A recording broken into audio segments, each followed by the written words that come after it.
As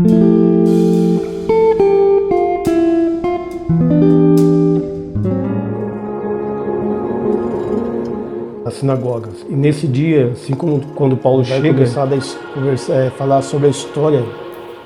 Então eu gostaria de fazer o segundo áudio falando de Ageu, porque eu acabei ouvindo aqui e eu vi que eu acabei esquecendo de falar alguma coisa que pode fazer muita diferença. Porque veja bem, quando eu falo que aquele povo estão representados nos 7 castiçais, porque ali está se tratando de mensagem a respeito do tempo do fim. E quando fala em mensagem a respeito do tempo do fim, daí entra Cristo. Se entra Cristo, entra a igreja. É claro, a igreja de Cristo não aparece só no tempo do fim, né? Desde a ressurreição de Cristo, as coisas já funcionam da forma espiritual, onde Cristo é o cabeça e o corpo, a igreja. Então aquele povo ali é o povo, vamos dizer assim, aquele povo de Ageu, que está reconstruindo o templo do tempo de Ageu, é a igreja no futuro. É claro que esse futuro já é hoje e com mais proporção na grande tribulação. Porque uma das coisas que o cristão tem que entender, que desde a ressurreição de Cristo para cá, eu, você, todos nós que participamos da fé, estamos edificando um templo. Né? Esse templo hoje, ele é espiritual, ele não é pedra, conforme era o templo do tempo de Ageu. É claro, né? Não falo Ageu, mas você tem que entender, né? Ageu, Zacarias, Esdras, Neemias, parte de Daniel, enfim, a volta do cativo para eles edificarem o templo.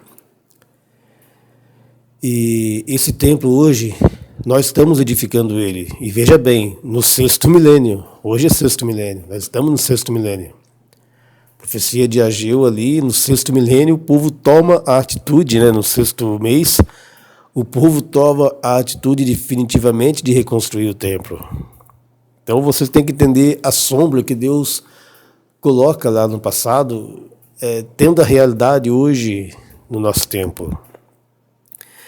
Então, quando esse templo ele foi edificado espiritualmente, então Cristo vem arrebatar a igreja, né? Mas o áudio mesmo, o auge, né, onde esse templo vai ser edificado é na grande tribulação. Ali é o auge de tudo, ali vai fulminar ali. Entendeu? Então, ao mesmo tempo que esse templo é eu, você, a nossa alma, nosso corpo, né, vamos dizer assim, ao mesmo tempo somos todos juntos, como se fosse um só. Então, quanto mais nós nos santificamos, mais nós ensinamos a palavra. Por isso que é importante ensinar a palavra, mas ensinar da maneira correta. Não conforme a gente vê por aí hoje, né, sem sentido, muitas pregações. Enfim, o papo é outro, né? Mas então, no tempo do fim, no tempo da igreja, já pode-se dizer que já é hoje. A igreja, nós já estamos edificando essa casa. Edificando esse templo, edificando esse santuário, entendeu? Que naquele tempo o santuário que eles estavam edificando era físico. E naquele tempo a gente vai ter testemunha despertando aquele povo. Né? Hoje nós estamos também já despertando o povo. Porque a data ali, 24 do mês 6, é como se Deus estivesse falando para nós que antes de chegar a tribulação, esse povo, o povo que vão tocar a trombeta nela, já vai ter que estar preparado para quando chegar ela, eles já entrarem nela preparado. Então, aqueles 6 dias, do 24 ao 1º do 7, é um espaço de tempo que pode ser que isso já esteja ocorrendo hoje em nossos dias, para a gente perceber o quanto a volta de Cristo está próxima. Entendeu? Porque veja bem, inicia-se tribulação, o povo vai começar a tocar trombeta, mas sem estar preparado? Não, o povo tem que estar ciente do que vai estar fazendo. Entendeu? Então, há um tempo, nesse espaço de tempo em que vivemos, que Deus vai começar a preparar as testemunhas. Então aquela data ali é muito importante a gente analisar. 26 do mês 24 do mês 6. Nesse tempo lá no Israel não havia festa alguma. Estava na pausa das festas. Lembre-se que a pausa da primeira etapa até a segunda são cerca de 5 meses. Na primeira etapa, que era o inverno, inverno espiritual, a gente diz dessa forma. Acontecia 4, depois abria um tempo de 5 meses de pausa, e a última etapa, trazendo as 3 últimas, começaria com as trombetas no dia 1º do mês 7. E as trombetas são o povo tocando, se despertando para o dia da expiação, a qual é a volta de Cristo. Então o Apocalipse ali, quando Jesus está preparando a igreja, você pode ver que depois ele vai dar o recado para elas, e depois as trombetas vão serem tocadas por aquele povo que já foi desperto pela mensagem de Cristo. Então a palavra de Deus, ela é fascinante, e quando a gente percebe os profetas, a maneira como Deus não deixou nenhum deles fora de cálculos, fora de somas, você vê que só mesmo um Deus para fazer o que fez. E Ageu e Zacarias, também Neemias e Esdras. Neemias e Esdras também foram profetas. A gente vê dessa forma. E isso aqui são coisas que eu nunca vi ser comentado, mas eles dão-nos a entender que eles nasceram durante o cativo. Porque se eles estão atuando no tempo da reconstrução do templo, a reconstrução do templo é onde eles voltam de Babilônia para reconstruir o templo. E esses profetas vão estar ali. É obviamente que eles nasceram no cativo, durante o cativo. Eu não tenho, procurado entender os anos que, vamos dizer, Ageu, Zacarias, Neemias e Esdras tinham na época. Mas se o cativo durou 70 anos, e se eles nascem lá, por exemplo, o Josué mesmo, esse Josué, ele era sacerdote. E sacerdote começava o seu trabalho a partir dos 30 anos, no templo. Então tudo indica que eles nasceram lá durante o cativo. Ou foram para lá quando criança, Mas a ênfase que a gente dá para quem profetiza no cativo é Daniel e Ezequiel. Daniel nos entende que dá em um certo ponto da cidade, e Ezequiel em um outro ponto, porque a gente não vê esses dois unidos durante o cativo.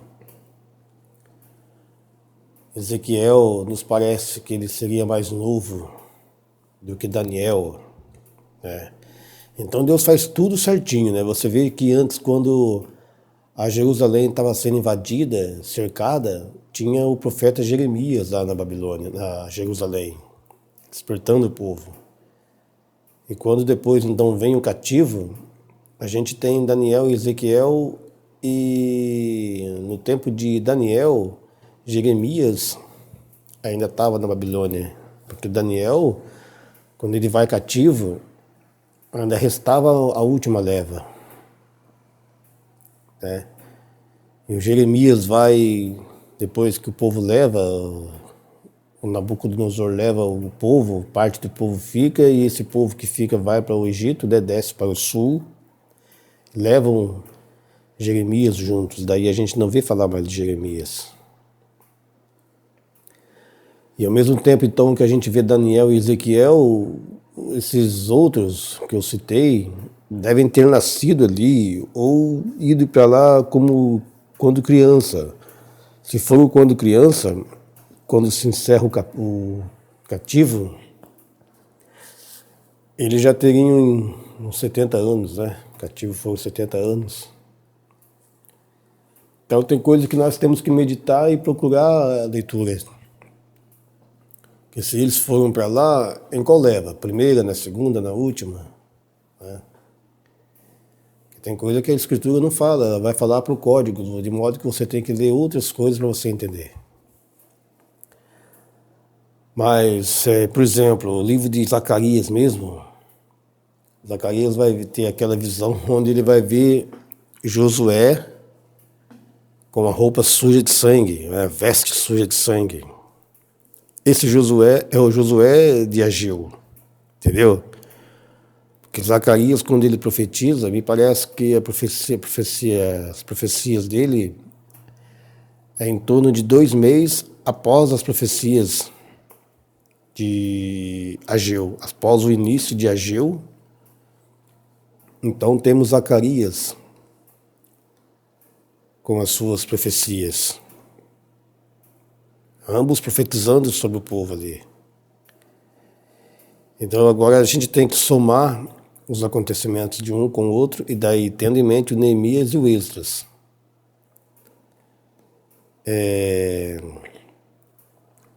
Nas visões de Zacarias, né, onde eu falei que Zacarias ele vai ver Josué com a roupa veste suja. Daí o que te lembra isso? Josué com a veste suja.